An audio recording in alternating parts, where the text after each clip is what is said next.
અરે કાકા એના ઓટકોણ વાપરે છે, બાબુ જીવે છે, રોવાનું બંધ કરો. શું મારા બાબુ જીવે છે? આ સાચી વાત છે? મારા બાબુ જીવે છે? જો મારા બાબુ જીવે છે. જો આ તો એની નાની ધક્કર હાલે, આની ના શ્વાસ હાલે. હવે શાંતિ રાખો, એના જીવમાં જીવ આવી રહ્યો છે, તમે કંટાળા કરશો તે મૂંઝાઈ જશે.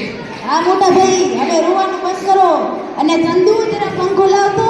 અરે કાસો માસ્તર, કાજે આપણો બાબુ જીવે છે. મારો બાપુ જીવે છે. આજ પણ જીવે છે. હા તમારો બાબુ જીવે છે, તમે શાંતિ રાખો, એના જીવમાં જીવ આવે તો પંખો નાખજો ને જીવને શાંતિ વળે. હવે તમે બેહો ને સાનામાના, તમારામાંથી કઈ અક્કલ છે? એ તો ફરીથી મારું ધ્યાન દીને કે તમે કોને સંગીત મારે જ ને. પરસોત્તમ ડાક્ટરે રાતે આવીને તપાસ કરીને કીધું કે ગંગાજળ મંગાવીને એક ચમચી બાબુના મોંમાં નાખીને કીધું કે બાબુ તો મરી ગયો છે. હવે ઈ પસા ડાક્ટરની વાત જવા દો ને. કોણ સાલો ચમન ચક્કી માંદો પડેલો, હવે ઈ નવેરીમાં પેશાબ કરવા બેઠેલો. હવે ઈ પસા ડાક્ટરે ચમન નાડો અને ઇન્જેક્શન ફટકારી દીધું. ઓ રાડ્યું નામે રાડ્યું. એ બાબુ આંખ ખોલી, બાબુ બાબુ એમ છે તને? હવે શાંતિ આપો, બેઠો કરું.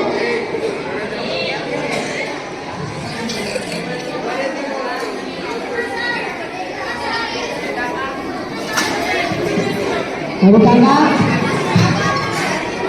આ બાબુ, હરિકાકા તું કેમ છે તને? હરિકાકા સારું છે, પણ પેટમાં જરા દુખે છે, જમીન પર પછડાડો એટલે લાગે છે પછડાટ વાળી ગઈ છે.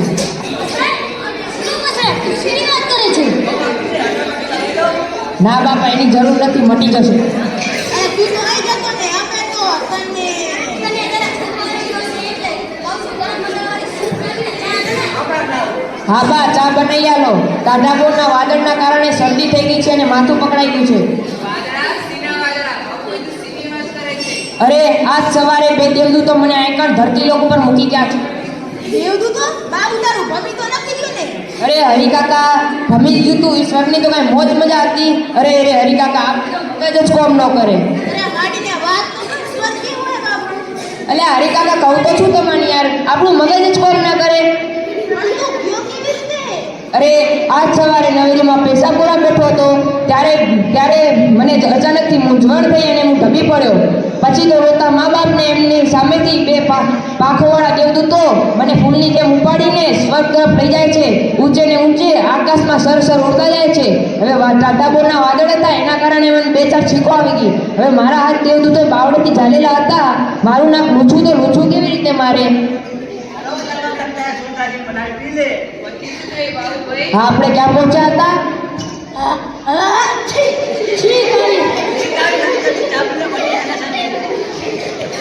પછી શું થયું બાબુભાઈ?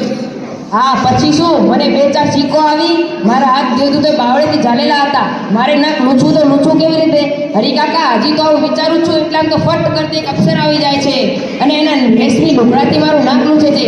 હું તો મૂંઝાઈ ગયો હો હરિકાકા. અને તમે ખબર કોણ હતું? અરે આપણો દેવલો. અરે ઓલો ખારા ગોઠાના મેળામાં બૈરીના કપડાં પહેરી નાચતો, ઈ ચોથી ચોપડીમાં ભણતો. નરસીનો છોકરો તો 2 વર્ષ પહેલા જ મરી ગયો. હા, ઈ જ દેવલો. ઈ અત્યારે સ્વર્ગમાં અપ્સરા હે અને ઈનું નામ દેવાંશી હે. મારો બેટો દેવલો કેવું પડે. પછી શું ચંદુભાઈ? દેવલો તો મારો રૂપ રૂપાનો અંબાળ લાગે હો. અરે ઈ તો મારું નાક લૂછીને અંદર ધામ થઈ ગયો. પછી તો મને સ્વર્ગના બગીચામાં ઉતાર્યો અને ત્યાં જાત જાતના ફૂલ, વેલા અને વૃક્ષો. હરિકાકા, એક જો ને બીજું ભૂલી જાઓ. પછી તો હું એક મોટા મહેલમાં દાખલ થયો. ત્યાં ઠાઠ દરબાર ભરાયેલો હતો. ઇન્દ્રરાજા સિંહાસન ઉપર બિરાજેલા હતા. નાચગાન ચાલી રહ્યું હતું અને હું જેમ જ અંદર ગયો એમ જ નાચગાન બંધ થઈ ગયું.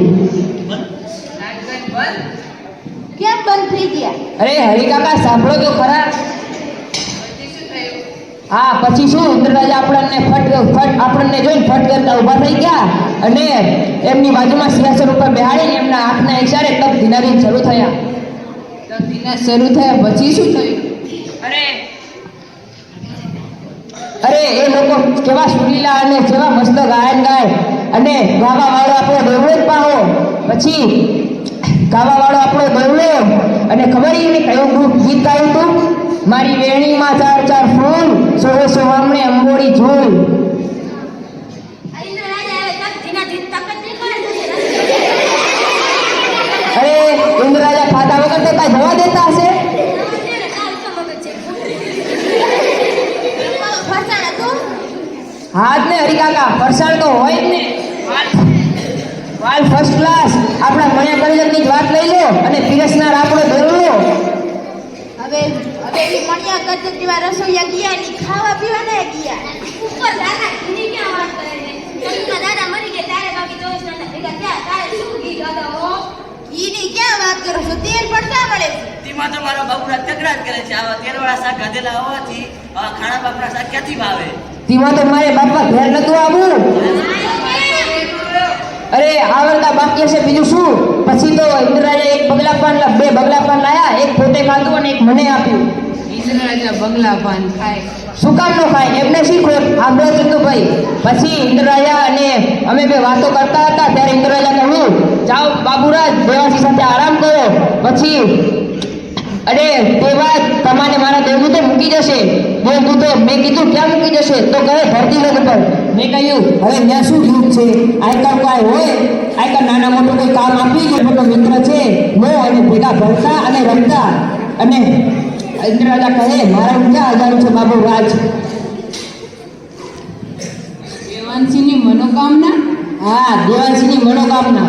એકવાર ઇન્દ્રરાજા હે ને દેવાંશીના નાનપણથી પ્રસન્ન થઈ ગયા અને ઇન્દ્રરાજાએ કીધું બોલ બોલ દેવાંશી તને શું જોઈએ?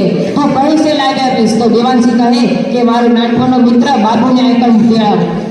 આનું નામ દોસ્ત કહેવાય. અરે ચંદુભાઈ, દોસ્ત એટલે અડધા આકાશ સુધી મને મેળવા આવ્યો અને કાંઈ બૂટ અને રોવે કાંઈ મને ગળે ડૂમો ભરાઈ ગયો.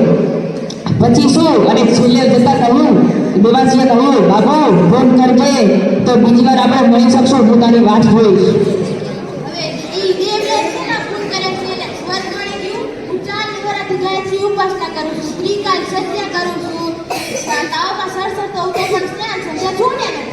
મારાથી ક્યાં આવે છે? હા હરીભાઈ ધરમ કરમમાં પહેલેથી નિયમ વાળા હો. ઈ ખરું પણ ઈ પુણ્યની વાત અલગ જ છે. ધરમ કરમ પૂર્ણ કહેવાય. અરે ધર્મ કર્મ પૂર્ણ કહેવાય પણ એક રીતે ના પણ કહેવાય. મારું કઈ સમજાતું નથી. હવે જો મારો દાખલો આલો કે હું દેવાસી જ્યારે આરામ કરતા હતા ત્યારે દેવરાએ ફેર પાડીને વાત કરી કે તું જ્યારે નવેડીમાં પેશાબ કરવા ગયો તો ત્યારે તારા જે કીડીની જીવ બચી ગયો એ તારા પૂન અને એના લીધે તું એક દિવસનો લાવો લઈ શકે છે સ્વર્ગનો. સાચી વાત.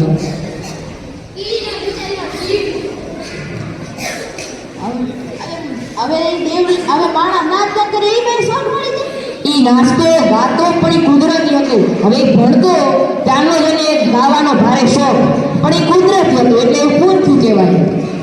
આમ આપણે ટકો ના પડ્યો. તારે મોટા ભાઈ હું જાઉં એટલાને આરામ કરવા દે.